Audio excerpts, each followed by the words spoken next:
प्रेम से बोलिए जय माता दी। भक्तों, आज श्रवण करेंगे त्रिपुर भैरवी माता की व्रत कथा। भक्तों, चियमान विश्व के अधिष्ठान दक्षिणामूर्ति काल भैरव है। उनकी शक्ति ही त्रिपुर भैरवी है। ये ललिता या महात्रिपुर सुंदरी की रथ वाहिनी है। ब्रह्मांड पुराण में इन्हें योगिन योगी आदि शास्त्री देवी के रूप में चित्रित किया गया है। मत्स्य पुराण में इनके त्रिपुर भैरवी, कोलेश भैरवी, रुद्र भैरवी, चैतन्य भैरवी तथा नित्य भैरवी आदि रूपों का वर्णन प्राप्त होता है। इंद्रियों पर विजय और स्वतंत्र उत्कर्ष की प्राप्ति हेतु त्रिपुर भैरवी की उपासना का वर्णन शास्त्रों में मिलता है। महाविद्याओं में इनका छठा स्थान है। त्रिपुर भैरवी का मुख्य उपयोग घोर कर्म में होता है। इनके ध्यान का उल्लेख दुर्गा सप्तशती के 3 अध्याय में महिषासुर वध के प्रसंग में हुआ है। इनका रंग लाल है। ये लाल वस्त्र पहनती है, गले में मुंडमाला धारण करती है और स्तनों पर रक्त चंदन का लेप करती है। ये अपने हाथों में जप माला, पुस्तक तथा वर और अभय मुद्रा धारण करती है। ये कमला आसन पर विराजमान है। भगवती त्रिपुर भैरवी ने ही मधुपान करके महिषासुर का हृदय विदीर्ण किया था। रुदयामल एवं भैरवी कुल सर्वस्व में इनकी उपासना तथा कवच का उल्लेख मिलता है। संकटों से मुक्ति के लिए भी इनकी उपासना करने का विधान है।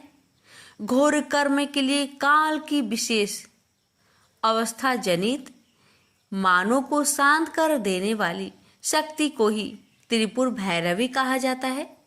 इनका अरुण वर्ण विमर्श का प्रतीक है। इनके गले में सुशोभित मुंडमाला ही वर्णमाला है। देवी के रक्त लिप्त पयोधर रजोगुण संपन्न सृष्टि प्रक्रिया के प्रतीक है। अक्ष जप माला वर्ण समार्य की प्रतीक है। पुस्तक महाविद्या है। त्रिनेत्र वेदयत्री है तथा सीमित हास करुणा है। आगम ग्रंथ के अनुसार त्रिपुर भैरवी एकाक्षर रूप प्रणव है। इनसे संपूर्ण भुवन प्रकाशित हो रहे हैं तथा अंत में इन्हीं में लय हो जाएंगे। अ से लेकर विसर्ग तक 16 वर्ण भैरव कहलाते हैं तथा क से लेकर 6 तक वर्ण योनि अथवा भैरवी कहे जाते हैं। स्वच्छंदो धोत के प्रथम पटल में इस पर विस्तृत प्रकाश डाला गया है। यहाँ पर त्रिपुर भैरवी को योगी स्वरी रूप में उमा बतलाया गया है। इन्होंने भगवान शंकर को पति रूप में प्राप्त करने के लिए कठोर तपस्या करने का दृढ़ निश्चय किया था। बड़े बड़े ऋषि मुनि भी इनकी तपस्या को देखकर दंग रह गए। इससे सिद्ध होता है कि भगवान शंकर की उपासना में निरत उमा का दृढ़ निश्चयी स्वरूप ही त्रिपुर भैरवी का परिचायक है। त्रिपुर भैरवी की स्तुति में कहा गया है कि भैरवी सूक्ष्म बाग तथा जगत के मूल करण की आदि शास्त्री है। त्रिपुर भैरवी के अनेक भेद है, जैसे सिद्धि भैरवी, चैतन्य भैरवी, भुवनेश्वरी भैरवी, कमलेश्वरी भैरवी, कामेश्वरी भैरवी, षटकुटा भैरवी, नित्या भैरवी, कोलेशी भैरवी, रुद्र भैरवी आदि। सिद्धि भैरवी उत्तरामार्या पीठ की देवी है। नित्या भैरवी पश्चिमा मार्या पीठ की देवी है। इनके उपासक स्वयं भगवान शिव है। रुद्र भैरवी दक्षिणा मार्या पीठ की देवी है। इनके उपासक भगवान विष्णु है। त्रिपुर भैरवी के भैरव बटुक है। मुंडमाला तंत्रा अनुसार त्रिपुर भैरवी को भगवान नरसिंह ही अभिन्न शक्ति बताया गया है। सृष्टि में परिवर्तन होता रहता है, इसका मूल कारण आकर्षण विकर्षण है। इस सृष्टि के परिवर्तन में क्षण क्षण में होने वाली भावी क्रिया की अधिष्ठा त्रिशक्ति ही वैदिक दृष्टि से त्रिपुर भैरवी कही जाती है। त्रिपुर भैरवी की रात्रि का नाम काल रात्रि तथा भैरव का नाम काल भैरव है। प्रेम से बोलिए त्रिपुर भैरवी माता की जय। तो भक्तों, ये थी माँ त्रिपुर भैरवी की महिमा और गाथा। माता रानी की कृपा आप सभी भक्तों पर सदा बनी रहे। जय माँ। महाभागवत देवी पुराण छठा अध्याय। इस अध्याय में सती के साथ भगवान शिव का हिमालय पर्वत पर आना, सभी देवों का हिमालय पर विवाह उत्सव में पहुंचना, नंदी द्वारा हिमालय पर आकर शिव की स्तुति करना और शंकर द्वारा उनको प्रथमाधिपति प्रदान करना आदि बातों का वर्णन है। महादेव जी बोले, हिमालय के श्रेष्ठ शिखर पर सती के साथ महादेव जी के आ जाने पर सभी देवगण भी वहां पहुंच गए। महर्षिगण, देव पत्नियां, सर्प, गंधर्व एवं हजारों किन्नरियां वहां पहुंच गई। सखियों के साथ मेरु दुहिता, गिरि वंद वनिता, मेनका तथा मुनि पत्नियां भी वहां आ गई। परम आदित देवताओं ने आकाश से पुष्प वृष्टि की। मुख्य अप्सराएं नाचने लगी और श्रेष्ठ गंधर्व गान करने लगे। सभी स्त्रियां समारोह पूर्वक विवाह से संबंधित मांगलिक कृत्य करने लगी और सभी प्रथम गणों ने प्रसन्न होकर भगवान शंकर एवं सती को प्रणाम किया और वे ताली बजा बजाकर नाचने तथा गीत गाने लगे। तदंतर सभी श्रेष्ठ देवगण सती और देवेश भगवान शंकर को प्रणाम कर तथा उनकी अनुज्ञा प्राप्त कर अपने अपने स्थान को चले गए। मुनि श्रेष्ठ उसी प्रकार अन्य सभी लोग प्रसन्नता पूर्वक अपने अपने स्थान को चले गए तथा मैना आदि स्त्रियां भी चली गई। परम सुंदरी कोमलांगी सती को देखकर मैना मन में सोचने लगी कि जिसकी यह पुत्री है वह माता धन्य है। मैं प्रतिदिन यहाँ आकर सुमुखी सती की आराधना करके पुत्री भाव से इसे प्राप्त करने की प्रार्थना करूंगी, इसमें संचय नहीं है। इस प्रकार गिरिराज पत्नी मैना मन में विचार करके त्रिलोक माता अंबिका को कभी भी नहीं भूल पाई। शंकर प्रिया सती के घर प्रतिदिन आकर वे उनके प्रति परम स्नेह भाव से प्रीति बढ़ाने लगी। तदंतर एक बार बुद्धिमानों में श्रेष्ठ ज्ञानी और शिव भक्त नंदी जो दक्ष की सेवा में थे वहां आए और उन्होंने भगवान महेश की भूमि पर गिरकर दंडवत प्रणाम किया। वे बोले, देवाधिदेव प्रभु, मैं प्रजापति दक्ष का सेवक और ब्रह्म ऋषि दधीची का शिष्य हूँ, जो आपके प्रभाव को जानने वाले संत हैं। देवेश शरणागत वत्सल, आप मुझे मोहित मत कीजिए। मैं आपको साक्षात परमेश्वर और परमात्मा के रूप में जानता हूँ। मैं सृष्टि स्थिति और संहार कारिणी भगवती सती को मूल प्रकृति के रूप में जानता हूँ। इस प्रकार कहकर नंदी ने भक्तों पर कृपा करने वाले भगवान शंकर का अपनी परम भक्तिपूर्ण गदगद वाणी से स्तवन किया। नंदी बोले, शिव, आप त्रिलोकी के आदि परम पुरुष है और समस्त जगत के सृष्टि पालन एवं संहार करने वाले भी आप ही हैं। देवश्रेष्ठ, वरदायक, भवानीपति एवं ऐश्वर्य युक्त युवक, वृद्ध और एकमात्र ब्रह्मा है। हेमध्वल कांति से युक्त शशि समूह को पराजित करने वाला और अर्ध चंद्र धारण किए चंद्रमा के समान 5 मुखों वाला सुंदर आपका स्वरूप अचिंतनीय निर्मल नागमणि से सुशोभित सर्प रूपी आभूषण को सिर पर धारण करने वाले और ब्रह्म आदि देवताओं के द्वारा पूजित युगल चरण कमल वाले आपको मैं नमस्कार करता हूँ। इस पृथ्वी पर जो व्यक्ति निरंतर भक्ति अथवा अभक्ति पूर्वक भी आपकी नित्य पूजा करते हैं, आपके नामों का संकीर्तन करते हैं और आपके मंत्र का निरंतर जाप करते हैं, वे आपके चरणों की सन्निधि प्राप्त कर निरंतर स्वर्ग में रमन करते हैं।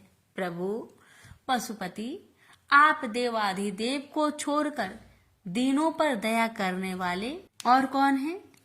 महादेव जी बोले, मुनि, नंदी की स्तुति सुनकर भगवान शंकर उनसे बोले, नंदी, तुम्हारी क्या इच्छा है, मांगो, वह मैं तुम्हें देता हूँ। नंदी ने कहा, जगदीश्वर, मैं आपका हमेशा निकट रहने वाला दास बना रहूं और अपनी आंखों से नित्य आपके दर्शन करता रहूं, यही आपसे याचना करता हूँ।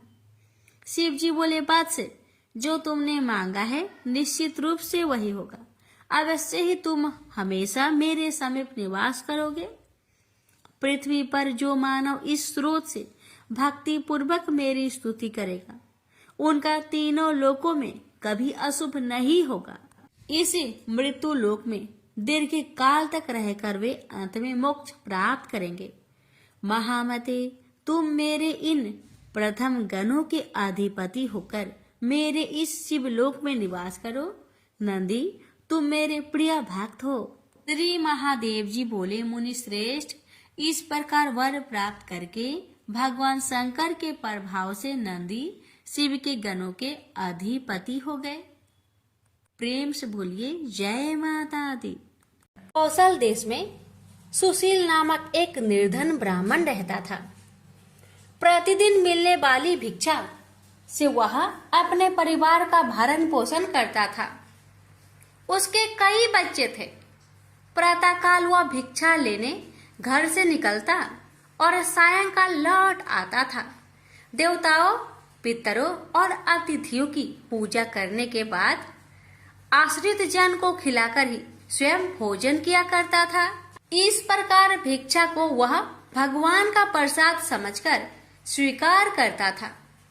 इतना दुखी होने पर भी वह दूसरों की सहायता के लिए सदैव तत्पर रहता था। यद्यपि उसके मन में अपार चिंता रहती थी, तथापि वह सदैव धर्म कर्म में लगा रहता था।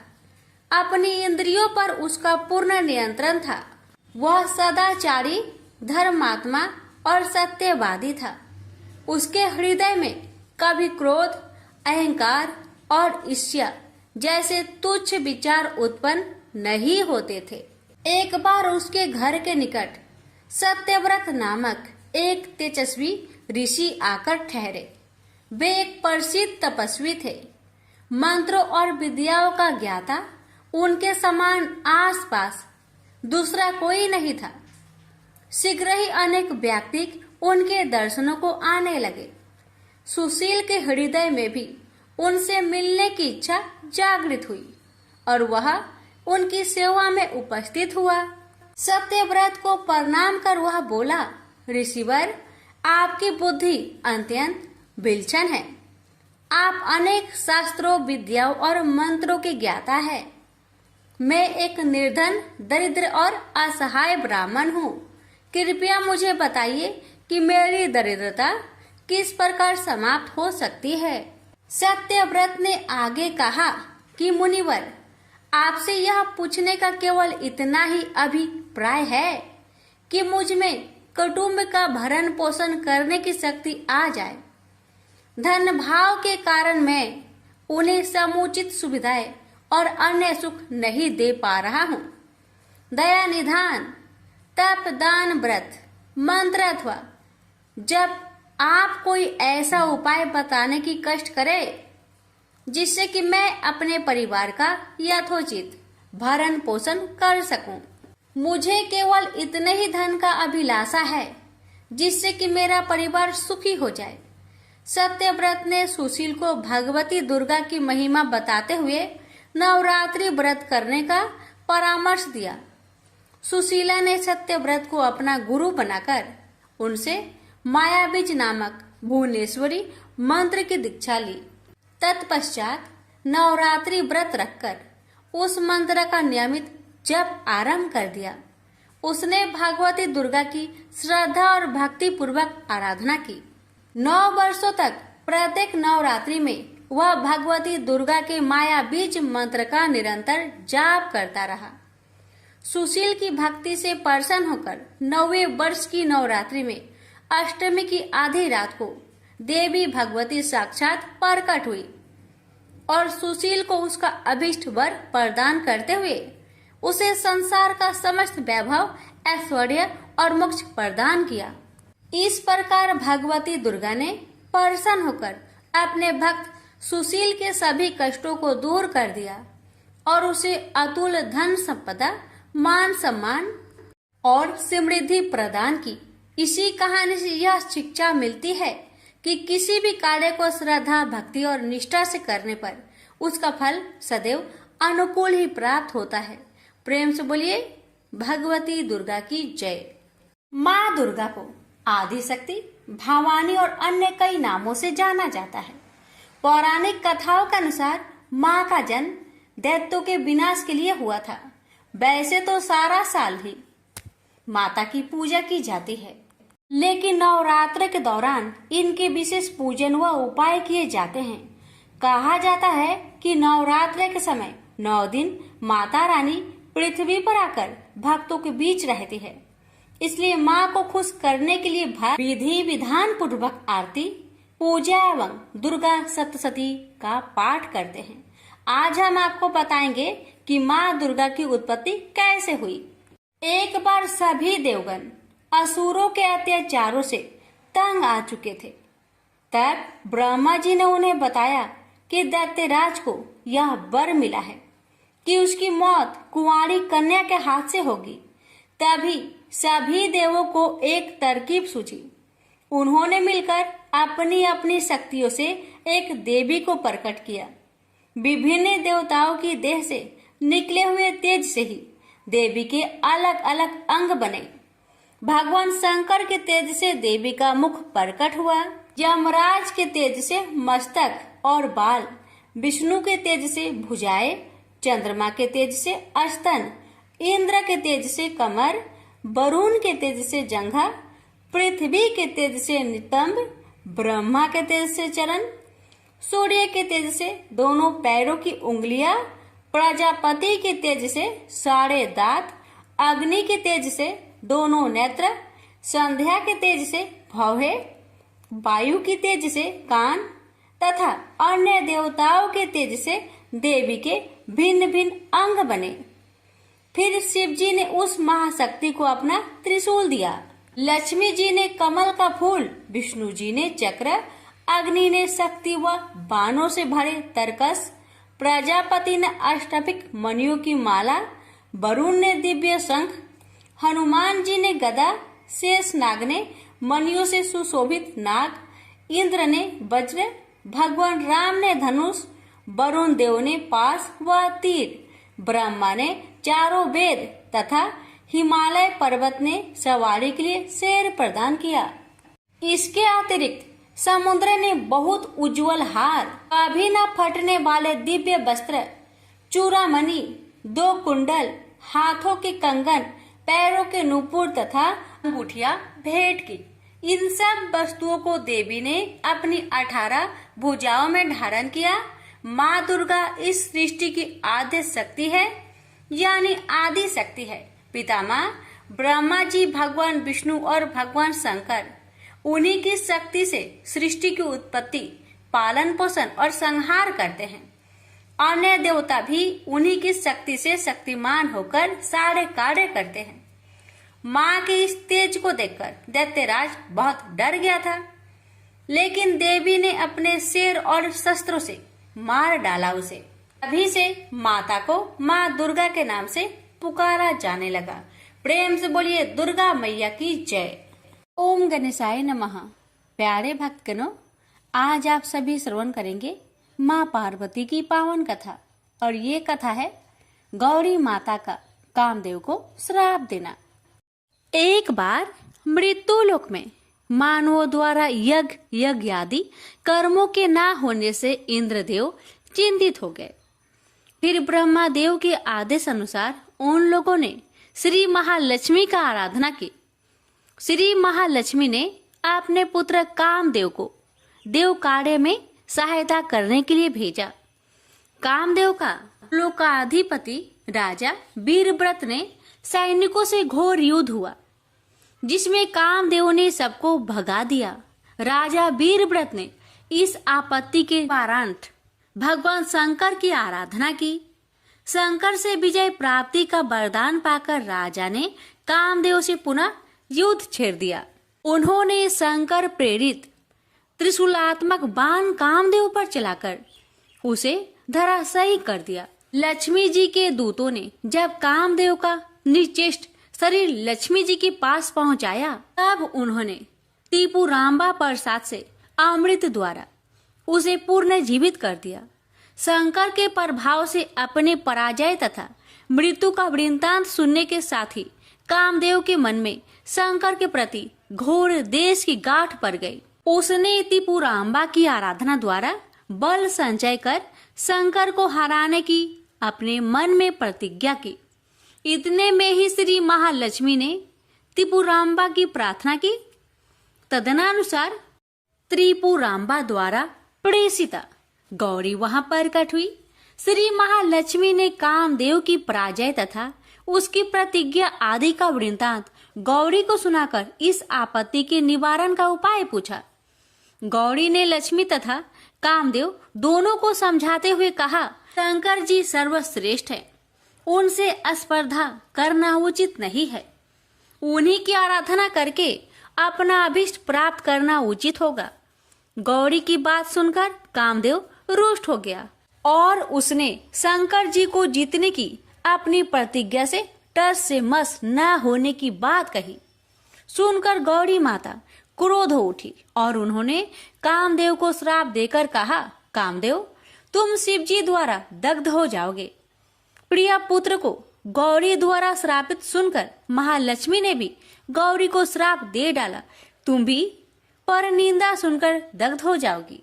महालक्ष्मी का यह श्राप सुनकर गौरी ने भी लक्ष्मी को श्राप दिया, तुम पति विरह का दुख तथा सब पत्नियों से कलेश पाओगी।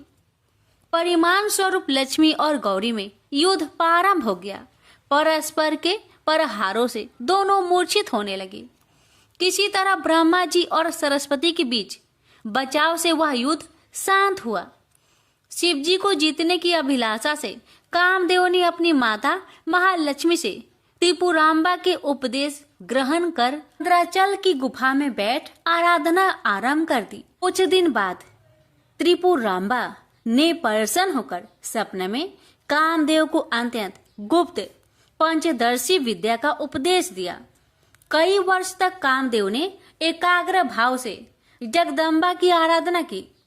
उसकी आराधना से प्रसन्न होकर भगवती ने उसे प्रत्यक्ष दर्शन देकर कहा, कामदेव, आज से तुम अजय हुए। यह कहकर भगवती ने अपने धनुष सरों से धनुष तथा सर उत्पन्न कर कामदेव को सौंप दिए। दक्ष यज्ञ में पति निंदा सुनकर भस्मीभूत सती रूपा गौरी निभो रूप में स्थित हो गई और कुछ समय बाद हिमाचल की कठोर आराधना से प्रसन्न होकर उन्होंने उसकी कन्या बनना स्वीकार कर लिया। कालांतर में पर्वतराज का पुत्री उमा रूप में प्रकट हुई। इधर तारकासुर वध में शिव पुत्र को सेनापति बनाना आवश्यक समझकर इंद्र ने शिव का तपोभंग करने के लिए काम को आज्ञा दी, किंतु गौरी के समक्ष ही शिव जी ने अपने तृतीय नेत्र से काम को दग्ध कर डाला। प्रेम से बोलिए माता रानी की जय। हर महादेव, माता गौरी की जय। प्राचीन काल में सर्व समृद्धि पूर्ण वर्धमान नगर में रूपसेन नाम का एक धर्मात्मा राजा था। एक दिन उसके दरबार में बीरबर नाम का एक गुणी व्यक्ति अपने पत्नी, कन्या एवं पुत्र के साथ वृद्धि के लिए उपस्थित हुआ। राजा ने उसकी विनयपूर्ण बातें को सुनकर प्रतिदिन 1 सहस्त्र स्वर्ण मुद्रा का वेतन नियत कर सिंह द्वार के रक्षक के रूप में से नियुक्त कर दिया।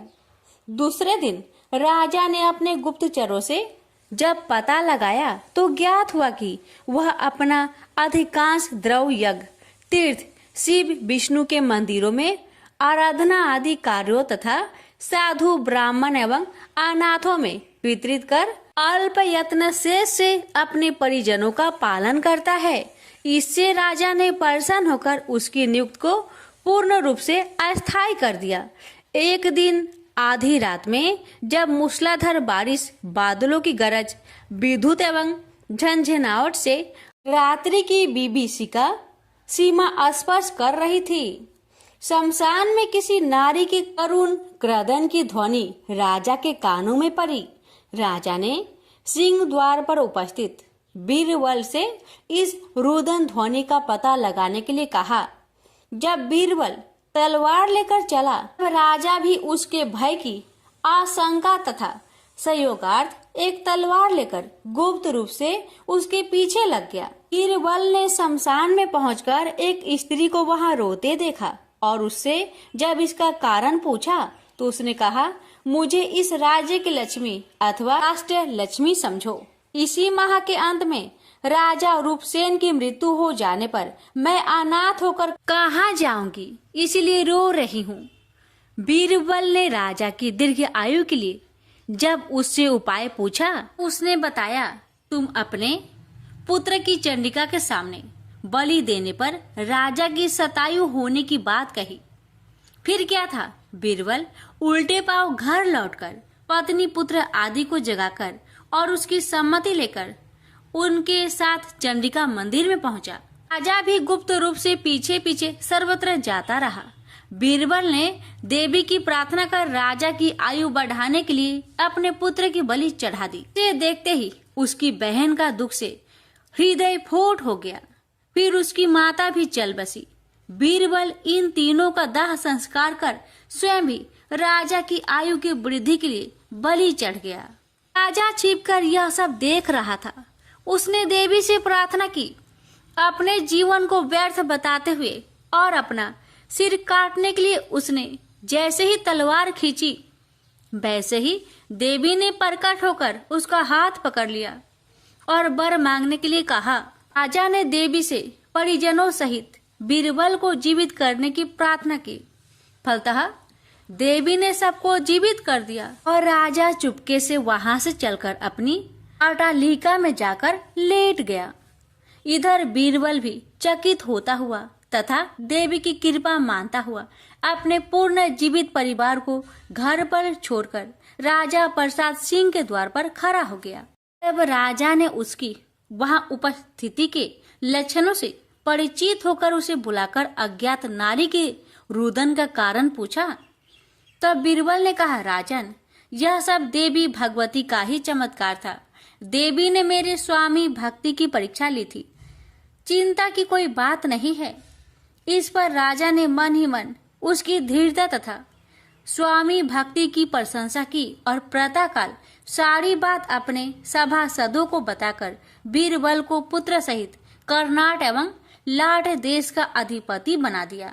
उसने बीरबल को अपने तुल्य ही स्मृतिशाली बनाकर अपनी मैत्री के धीरता का निश्चय किया। प्रेम से बोलिए चंडी माता की जय। महिषासुर वध की कथा। पौराणिक कथाओं के अनुसार एक समय की बात है। रंभा और करंभा नाम के 2 भाई हुआ करते थे, जिन्होंने शक्तियों को प्राप्त करने के लिए घोर तपस्या की थी। उनकी तपस्या को देखकर इंद्र को अपने राजपाट छीनने का खतरा महसूस हुआ और फिर इंद्र ने कुछ देवताओं के साथ मिलकर एक भाई को मार डाला, जिसका नाम करंभा था। रंभा को जब अपने भाई करंभा के मरने की खबर मिली तो वह बहुत क्रोधित हुआ। इससे रंभा में बदले की आग लग गई और इसलिए वह अपनी तपस्या में और कठोर हो गया। उसने अपनी उपासना से कई देवताओं को खुश किया और उन्होंने उसे वरदान भी दिया कि वह बहुत शक्तिशाली हो और वह किसी से पराजित नहीं हो सकता, न तो देवताओं से और न ही राक्षसों से। एक बार रंभा ने एक मादा भैंस को देखा और रंभा ने उसके साथ संभोग किया। इसी बीच एक नर भैंस आया और रंभा की हत्या कर दी। दुखद की बात यह थी कि रंभा ने किसी जानवर से सुरक्षित होने का वरदान नहीं लिया था। इस घटना ने मादा भैंस गर्भवती होगी और उसने आग में कूदकर आत्महत्या कर ली। जिस क्षण वह आग में कूदी, उसी समय आग से आधा भैंस और आधा मानव बाहर आया, जिसका नाम महिषासुर पड़ा। महिषासुर ने देवताओं और दैत्यों को पराजित किया। उसने देवलोक पर हमला कर उस पर कब्जा कर लिया और सभी देवताओं को बाहर निकाल दिया। सभी देवता ब्रह्मा जी के पास गए। ब्रह्मा जी उन सबको विष्णु जी और शिव जी से मिलवाए। देवताओं ने विनाशकारी महिषासुर द्वारा उनके ऊपर किया गया अत्याचार बताया, जिसे सुनकर त्रिमूर्ति को बहुत क्रोध आया। इसके बाद त्रिमूर्ति की आंखों से ऊर्जा प्रकट हुई, जो एक नारी का रूप बनी। सभी देवता उस शक्ति को देखकर प्रसन्न हुए और सभी ने उस शक्ति को माँ कहकर माना। इस तरह माँ दुर्गा की उत्पत्ति हुई। भगवान शंकर जी ने देवी को त्रिशूल भेंट किया। भगवान विष्णु ने अपना चक्र निकालकर देवी को दिया। वरुण ने देवी को शंख भेंट किया। अग्नि ने इसे शक्ति दी। वायु ने उसे धनुष और बाण दिए। देवराज इंद्र ने अपना वज्र दिया और ऐरावत हाथी ने अपना घंटा उतारकर देवी को भेंट किया। यमराज ने उसे काल दंड में से एक दंड दिया। वरुण ने उसे पास दिया। प्रजापति ने अष्टपिक की माला दी और ब्रह्मा जी ने उसे कमंडलू दिया। सूर्य ने देवी के समस्त रोमों में अपनी किरणों का तेज भर दिया। इसी तरह दूसरे देवताओं ने भी माता को आभूषण और अस्त्र देकर सम्मान किया। अंत में पहाड़ों के देवता हिमालय ने उन्हें सवारी करने के लिए एक बाघ दिया और उनका नाम महादेवी दुर्गा रखा गया। उनके आशीर्वाद से दुर्गा ने बाघ पर चढ़ाई की और महिषासुर का विनाश करने के लिए निकल पड़ी। जब माँ दुर्गा अमरावती के पास पहुंची, उन्होंने एक शक्तिशाली गर्जना की, जिसने पहाड़ों को हिला दिया और समुद्र में विशाल लहरें पैदा की। महिषासुर ने अपने सैनिकों को यह पता लगाने के लिए कहा कि क्या हो रहा है। जब उसने सुना कि एक महिला उसे चुनौती दे रही है, तो वह हंसा और उसने कहा, उससे कहो कि मैं उससे शादी करके खुश रखूंगा। जब उनके दूत प्रस्ताव लेकर देवी के पास गए, तो देवी ने उत्तर दिया, अपने राजा से कहो कि मैं कोई साधारण महिला नहीं हूँ जो उससे शादी करने के लिए उत्सुक हूँ। मैं महादेवी हूँ और मेरे पति महादेव हैं। मैं उन्हें अमरावती छोड़ने और दुनिया के नीचे अपनी जगह पर लौटने के लिए कहने के लिए आई हूँ। अगर वह नहीं गया तो मैं उसे नष्ट कर दूंगी। जब दूत ने आकर महिषासुर को सारी बात बताई, तो महिषासुर क्रोधित हो गया। उनके प्रमुख देवताओं ने घमंड से कहा, महाराज, हम जाएंगे और इस मूर्ख महिला को ठीक करेंगे। महादेवी से युद्ध करने के लिए असुर निकल पड़े। उनके विस्मय और आतंक के कारण एक के बाद एक घमंडी योद्धा समाप्त हो गया। राक्षस राजा को खबर मिली और वह और भी उग्र हो गया। कायर और कमजोर वे एकमात्र महिला के साथ खड़े नहीं हो सकते थे। मैं इस मनहूस महिला को मार डालूंगा। महिषासुर ने असुरों की सेना के साथ देवी पर हमला किया, लेकिन दुर्गा ने तुरंत वापस लड़ने के लिए अपनी सास से सैनिकों की एक विशाल टुकड़ी बनाई। महिषासुर ने उस सभी चालों को आजमाया जो वह जानता था। वह देवी को भ्रमित करने के लिए आकार बदलता रहा। एक आदमी से वह एक शेर बन गया, फिर हाथी, लेकिन हर बार महादेवी ने उसे अपने हथियारों से गंभीर रूप से घायल कर दिया। 9 दिनों तक युद्ध चला। अंत में देवी ने असुर को मार डाला, जिसने फिर से एक विशाल भैंस का रूप ले लिया था। देवी ने उस चक्र से वार किया जो विष्णु ने उसे दिया था। इस प्रकार उसने महिषासुर के अत्याचार से दुनिया को मुक्त कर दिया। इंद्र और अन्य देवता फिर से स्वर्ग लौट आए और सब ठीक हो गया। तब से नवरात्रों के दौरान दुर्गा की पूजा की जाती है और उन्हें महिषासुर मर्दिनी कहा जाता है। प्रेम से बोलिए दुर्गा माता की जय।